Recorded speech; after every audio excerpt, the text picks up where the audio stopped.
Obviously, they did not do the kind of consultations they should have done, and they certainly spoke with me and spoke with my office before the launch, and I strongly suggested that they have proper consultation with First Nations, in particular the Algonquins of Ontario. That didn't happen, and the issue blew up on them, and I'm glad they made a decision as quickly as they did to reverse themselves. He claimed it did. He claimed it did happen in consultation. So you know that it didn't happen. Well, we asked them to go and do consultations, and my understanding was that they approached the Algonquins of Ontario at the last minute.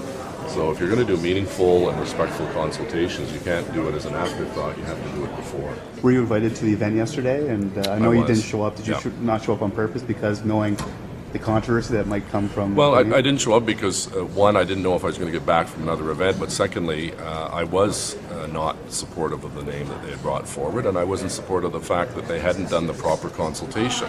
You know, they go out and they say, well, we've consulted people from First Nations, but they don't have the names and they won't release them. And I think it was handled very poorly. I want the team to survive and thrive, and I think it's a great addition to the city. But they're not off to a great start. They're going to have to regroup, and I think obviously they're going to choose a new name, and hopefully it's going to be one that's going to be more acceptable.